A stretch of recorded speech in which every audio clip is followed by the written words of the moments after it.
This is the Pugh Matrix, and it's a very simple tool. The first thing we do is specify the CTSs. We'll lay our CTSs in here, and those come, of course, either from House of Quality or if you've got the CTSs defined offline somewhere else.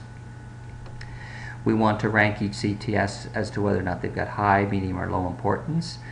This is from the customer, but if you've got any other ranking system, particularly from House of Quality, if you've got another ranking system, stay with it, but this is simply for reference only, so we want to categorize some other measurement system or ranking system into kind of high, medium, low.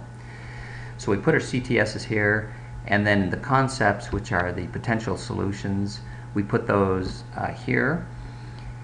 And then our datum is our reference, our standard, our regulatory requirement, whatever it happens to be, our ideal final result, competitive product, that so forth. Okay, so we put the datum here, and it's simply just a description, could be a symbol here. Obviously, the team that's filling out the Pugh Matrix has to have some knowledge of the datum. They have to know what that standard, as it were, looks like. I say standard, but again, it could be anything from, you know, just a very good competitive product, or to some other thing or level of achievement that the team is trying to get to. And then concept one, we simply go now, what you want to do is you want to take each CTS and you want to work across to the right across all concepts. So we take CTS number one and we say, okay, to what extent did concept number one meet CTS number one?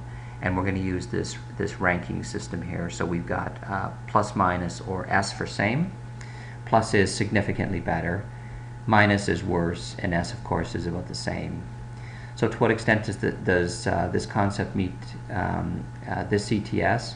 And we'd say, well, it's quite a bit better than what the datum is asking us for, or it could be quite a bit worse than. But in this case, it's quite a bit better than. And then we might say, well, concept number two actually, for this CTS, it doesn't meet the it doesn't meet the need very well. Concept number three, we might say, yeah, it's about the same as in terms of meeting the datum requirement or the datum. It's about the same. It's not better. It's not worse. It's about the same. And the same, of course, could be the competitive product. So what we're really saying is, for concept number three, if we were to go ahead and develop concept number three, to what extent would that particular solution meet this CTS versus the datum, versus the datum here? And then we carry on with concept four, concept five.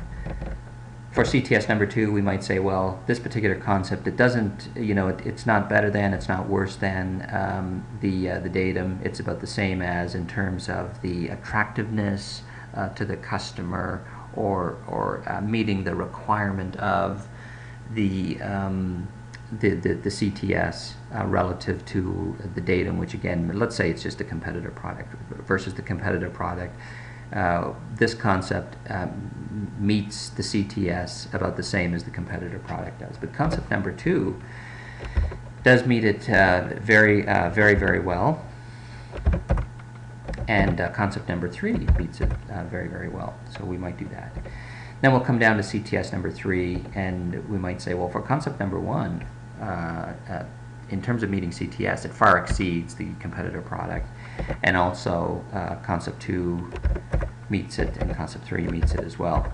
And so you carry on this process, and then what you're going to do is you're going to look down at the bottom at the end, and you'll see now that we have 5 plus signs, right? So we've got 1, 2, 3, 4, and then 5. So we've got 5 plus signs.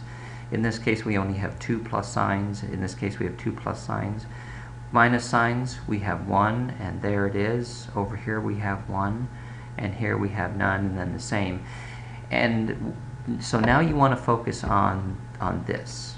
And the way you want to interpret is you want to select the concept that has the most pluses. You want to do that first, and then everything else gets kind of eliminated, as it were. Then you want to look at the number of minuses, and the solutions with the most minuses now get discarded next. Okay, and you set those aside, and then if you still have multiple solutions left, then any where you've got more of the same, you want to keep the ones that have more of the same. So that's how you narrow it down. Now, what you can do, as you saw in the lesson, what you can do is you can actually look at a concept. You can say, well, for whatever reason, this concept doesn't meet this CTS as well as maybe some of the others. And so is it possible to take that feature from concept 1 and move it into concept 2, because maybe concept 2 is the one that tends to be the one that's winning in terms of competing solutions. So can I improve concept 2 by kind of borrowing from or stealing from concept 1 the way in which it meets this CTS? And we might say, well, yes, we could put that feature in there. So if we did that, now concept 2 becomes a new concept, and maybe you put that down here as, you know, concept number 10 or 11 or something like that. So you can use it to morph multiple designs into a given design. That is one use for the Pugh Matrix. And of course also you can use it to rank competing designs. But in the end, what you're trying to do is narrow down your design solutions so that you've got something now that you can kind of go and work on in terms of implementing to meet the, to meet the need.